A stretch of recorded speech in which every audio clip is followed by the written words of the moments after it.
con la venida del Señor, o cómo es que hay ciertos días o ciertas similitudes entre los días de Noé, los días de Elías y los días de Lot, que son los que de alguna manera anteceden a la venida del Señor Jesucristo. De hecho, nosotros estamos viviendo ya como en esos días. Amén. Y por eso es que mi necesidad de transmitirle a usted no solamente el conocimiento de cómo estamos, el panorama de cómo estamos, sino que por sobre todas las cosas, qué debemos hacer o cómo debemos de estar nosotros para poder ser tenidos por dignos. La Biblia dice que una de las cosas que tenemos que hacer es orar. Amén.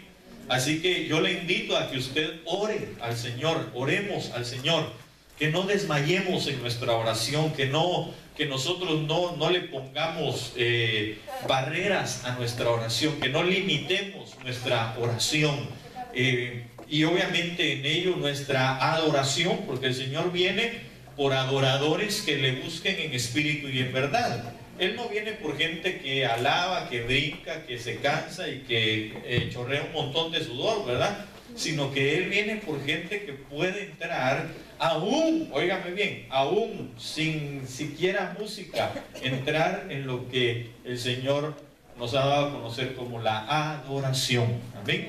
Entonces, como dice mi papá, uno no necesita tecomates para nadar, ¿verdad? Es decir, los tecomates, no me acuerdo cómo se llaman, cómo le dicen en México, ¿verdad? Pero bueno, uno no necesita de esos flotis para nadar, ¿verdad? A eso me refiero. Sino que uno puede hacerlo en el mover del Espíritu, porque eso es lo que Ezequiel habla cuando ve el río de Dios y dice que a él solo le fueron midiendo 1000 codos, 1000 codos, 1000 codos y 1000 codos, y en los últimos 1000 dice que él pues se metió al correr del Espíritu, ¿verdad? Del río, y pues lo único que hubo que hacer era dejarse llevar por la corriente del Espíritu. Yo creo que nosotros entonces no necesitamos de nada más que entrar a la voluntad y a la corriente del Espíritu para poder entender realmente lo que Dios tiene para nosotros. ¿Cómo lo hacemos? O parte fundamental de cómo lo hacemos es orando. Usted y yo no podemos saber absolutamente nada de Dios si no tenemos una comunicación con Dios, si no tenemos una comunión con Dios. Amén. Entonces es importante que usted y yo sigamos, hermano, buscando del Señor. A mí por eso, y perdone que lo diga tan francamente, ¿verdad? A mí me caen mal los relojes en el culto. Son bonitos aquí en la muñeca, ¿verdad? Se ven bien, como adorno. Pero a la hora del culto no deberíamos de tenerlos ni de preocuparnos, ¿verdad? Sino que deberíamos de buscar meternos en la intimidad con Dios. Soy de las personas, y perdón, ¿verdad? Por si alguien me escucha, pero soy de las personas o de los ministros que creen que cuando el Espíritu Santo de Dios se está moviendo no hay que pararlo, ¿verdad? Sino que al contrario, hay que seguirle. Y el que tenga necesidad de irse, que Dios lo bendiga y lo acompañe, ¿verdad? Pues, sí, lo digo no en son de sarcasmo, lo digo porque mi deseo y mi anhelo es que nosotros estemos cada día preparándonos, porque esto es lo que vamos a hacer por la eternidad. Claro, vamos a hacer muchas otras cosas más, no vaya a creer que solo eso, ¿verdad? Pero la parte fundamental de nuestra existencia eterna va a ser la adoración delante del Señor. Amén. Entonces, qué rico que todos los días fueran domingos, ¿verdad? Porque no tiene uno nada que ir a hacer después, ¿verdad? Aquí podemos salir hasta las 4 de la tarde y nadie dice nada. Amén. O viernes, ¿verdad? Bueno, aunque hay algunos que trabajan sábado, pero no importa. Entonces yo quisiera que nosotros siguiésemos escudriñando y viendo qué cosas son las que nos dejan ver, y no terminamos acerca de los 3 dunamis en el espíritu de Elías, y yo quiero continuar con el segundo, ¿verdad? Para no dejar inconcluso, porque casi nunca termino los temas, pero esta vez quiero darle continuidad porque es importante. ¿Amén? Así que vaya conmigo una vez más, por favor, a Lucas capítulo 1 verso 7, que es donde hemos estado o a donde nos hemos estado refiriendo. Perdón. y voy a tratar de concluir esta mañana, ¿verdad? Y si no, pues sabrá usted perdonarme. Lucas 1:17, cuando lo tenga me dice amén para que lo leamos juntos. Dice la palabra del Señor: e irá delante de él en el espíritu y poder de Elías, para hacer volver los corazones de los padres a los hijos. Esa fue el primer dunamis, ¿verdad? Que vimos. Y a los desobedientes a la actitud de los justos, a fin de preparar para el Señor un pueblo bien dispuesto. Entonces, quiero hablarle en esta mañana acerca de ese segundo dunamis. Yo le he llamado así, ¿verdad? Que son poderes. El espíritu de Elías, o en el poder del espíritu de Elías, dice la Biblia, ¿verdad? Que no es más que la sombra y la figura del Espíritu Santo de Dios para nuestras vidas. Amén.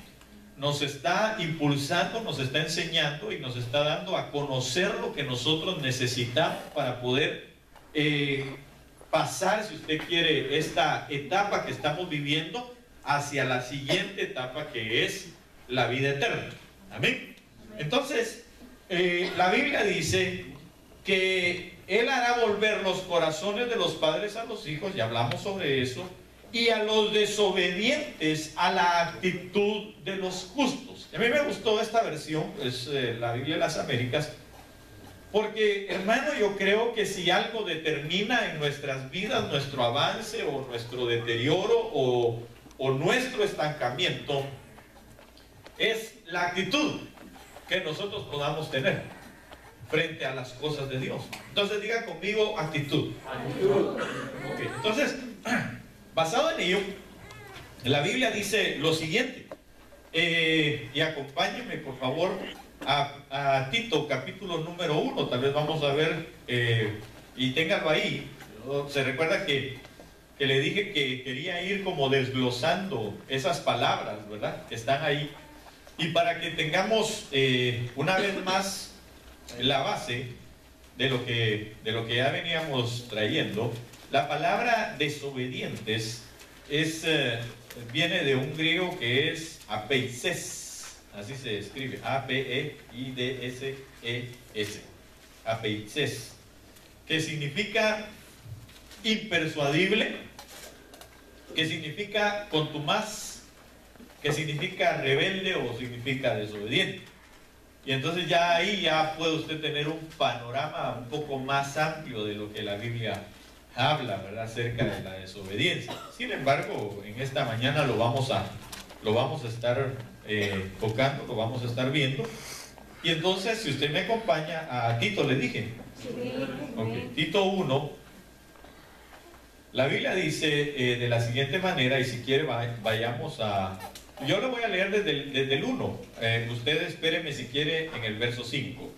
Dice: Pablo, siervo de Dios, apóstol de Jesucristo, conforme a la fe de los escogidos de Dios y el conocimiento de la verdad que es según la piedad, en la esperanza de la vida eterna, la cual Dios, que no miente, prometió desde antes del principio de los siglos, y a su debido tiempo manifestó su palabra por medio de la predicación que me fue encomendada por mandato de Dios nuestro Salvador.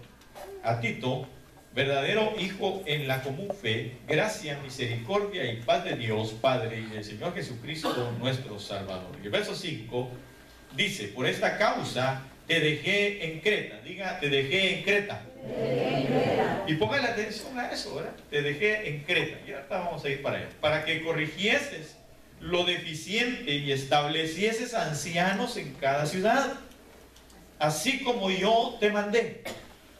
El que fuera irreprensible, marido de una sola mujer, y tenga hijos creyentes, que no estén acusados de disolución ni de rebeldía, porque es necesario que el obispo sea irreprensible como administrador de Dios, no soberbio, no iracundo, no dado al vino, no pendenciero, no codicioso de ganancias deshonestas, sino hospedador, amante de lo bueno, sobrio, justo, santo, dueño de sí mismo, es decir, que tenga dominio propio, retenedor de la palabra fiel, tal como ha sido enseñada, para que también pueda exhortar con sana enseñanza y convencer a los que contradicen.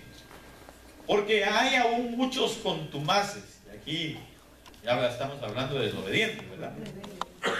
Habladores, de vanidades y engañadores, mayormente los de la circuncisión, a los cuales es preciso tapar la boca, que trastornan casas enteras enseñando por ganancia deshonesta lo que no conviene, o enseñando lo que no conviene por ganancias deshonestas, es lo que dicen otras versiones. Uno de ellos, su propio profeta, dijo: los cretenses, diga conmigo cretenses, siempre mentirosos, malas bestias. Qué halagos, ¿verdad? Y eso que era su profeta. Glotones ociosos.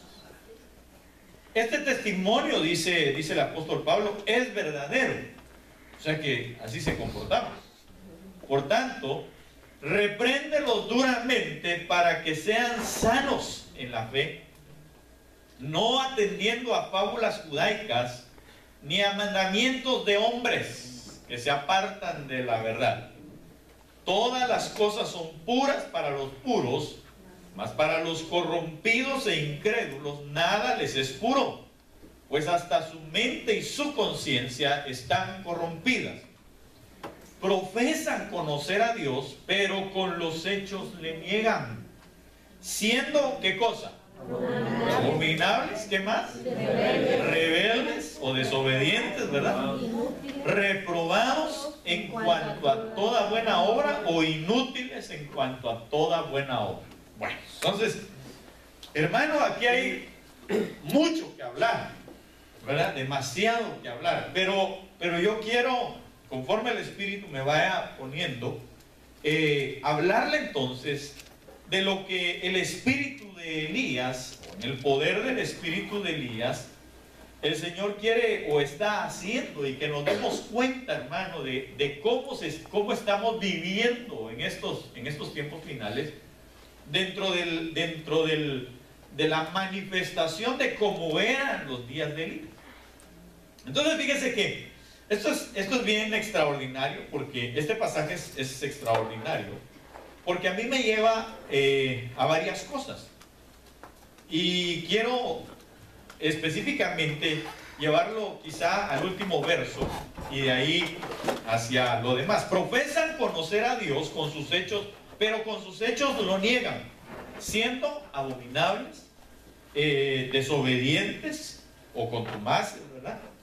E inútiles para cualquier buena obra u obra buena.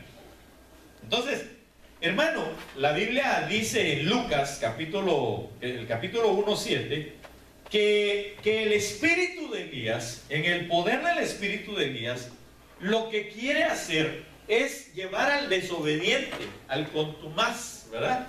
Al que es impersuadible, eso es lo que significa, o el que se pone en contra, el rebelde, el que no quiere saber esas cosas. Pero no está hablando, hermano, oiga, no está hablando de la gente de afuera solamente, porque pues naturalmente allá afuera usted encuentra gente rebelde, gente que no quiere escuchar de Dios. Pero es que lo más tremendo es que dentro de las congregaciones, porque mire que el apóstol Pablo le estaba diciendo a Tito: yo te dejé en Creta para que todo lo deficiente lo arreglaras, estableciendo ancianos. Entonces, hermano, a mí me vino la luz por el Espíritu de ver cómo en Creta, y por eso le decía, ¿verdad? Que ¿por qué Creta? Porque Creta, cuando usted va a ver su significado, solo lo encontré en inglés y ahí me ayudaron. ¿Y qué significa? Tenía la idea, pero lo quise corroborar. Y sencillamente la palabra Creta es igual a fleshy. Así dice. Carnal. Fleshy. Carnal. ¿Verdad? Así como dicen los hermanos de México, mi carnal. No, pero carnal se refiere, porque fleshy también, usted lo busca en la King James y lo va a encontrar cuando dice que en el corazón el Señor ha escrito en el corazón humano o en el corazón de carne, ha escrito sus mandamientos. Entonces fleshi también significa de alguna manera carnoso o con carnosidad. Está hablando entonces de gente carnal, así sencillo. Y cuando vamos a las Escrituras nos damos cuenta que la Biblia dice que en nada difiere el esclavo del niño. Y cuando vamos a un pasaje paralelo hablando de los niños, la Biblia dice que el niño es igual a un carnal. Y entonces, hermano, digo yo, qué tremendo, porque realmente el espíritu de Elías lo que viene a hacer, se recuerda que hablamos de hijos huíos y de hijos teñones. Entonces lo que quiere el espíritu de Elías es volver el corazón del hijo teñón, es decir, un inmaduro, un carnal, uno que le gusta ir a la iglesia, pero también le gusta pecar, y que también le gusta hacer su voluntad y le gusta que le afloren sus sentimientos para hacer cosas no muy adecuadas. Y entonces, hermano, cuando la Biblia habla y el apóstol Pablo le habla a Timoteo y le dice, te dejé en Creta, es decir, te dejé en un lugar lleno de carnales para que corrigieses todas las deficiencias. Al hermano, pobre Tito, ¿va? Bueno, Tito el de la Biblia, ¿va? No Tito el hermano, bueno, tal vez también a él está. Pero bueno, lo bendecimos a dónde está. El asunto es que nosotros, hermanos, necesitamos, y yo espero en el nombre de Jesús, y hoy entiendo con más claridad, ¿verdad?, el por qué establecer ancianos. Yo hablaba con los ancianos y de hecho vamos a seguir platicando, ¿verdad?, de muchas otras cosas, pero el Señor puso en mi corazón una necesidad de enseñarle a los ancianos cuál es la función dentro. Y yo sé que ellos lo saben, pero hay muchas cosas más. Y entonces yo decía, Señor, ¿qué necesidad hay de establecer ancianos dentro de la iglesia? Porque si no, entonces sigue habiendo una iglesia carnal. Sigue habiendo una iglesia con chirices, con huercos, con hichocos, con mocosos. Que por cualquier cosa, hermano, tal vez el hermano está llorando y cuando abre los ojos sigue haciendo caras feitas, ¿verdad? Porque está... Y entonces, y el otro lo mira así, ¡ay, qué cara más fea la que me hizo! Ya vemos otros, hermanos, que no podemos hacer mayor cosa por eso, ¿verdad? Ya nacimos así, ni modo, ¿verdad? Pero los hermanos se ofenden por cualquier situación.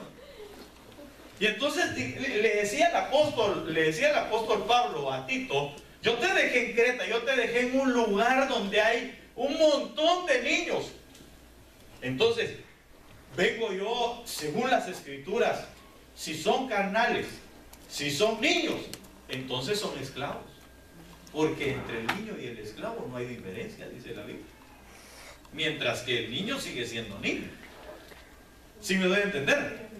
Entonces, hermano, la palabra del Señor nos enseña que en los días, como en los días de Elías, hermano, ¿saben qué vamos a encontrar? A un montón de carnales. Niños carnales. A un montón de esclavos. Y entonces la gente viene y dice, no, hermano, pero todo me es lícito. Sí, pero el apóstol Pablo dijo, pero no me hago esclavo de las cosas. Claro, yo sé que dice que no, todo me es lícito, pero no todo me conviene, todo me es lícito, pero ¿qué cosa? Nada, no todo me edifica. No todo me edifica, perdón. Y por último dice, pero yo no me dejaré dominar, no me haré esclavo de estas cosas. Entonces, ¿qué se necesita o qué necesitamos? O más bien, ¿qué está haciendo el espíritu de Elías en este tiempo? Donde hay un montón de carnales, donde hay un montón de niños, donde hay un montón, y no estoy hablando de los niños de edad, ¿verdad? Sino estoy hablando de los cristianos niños que no quieren ir más allá, que se quieren quedar solo como teñones y no pasar a la categoría de huíos, es decir, de gente madura. Porque hermano, hay gente que quiere, y yo platicaba con algunos hermanos en alguna oportunidad, hay gente que quiere oír cosas extraordinarias, quiere oír cosas del universo.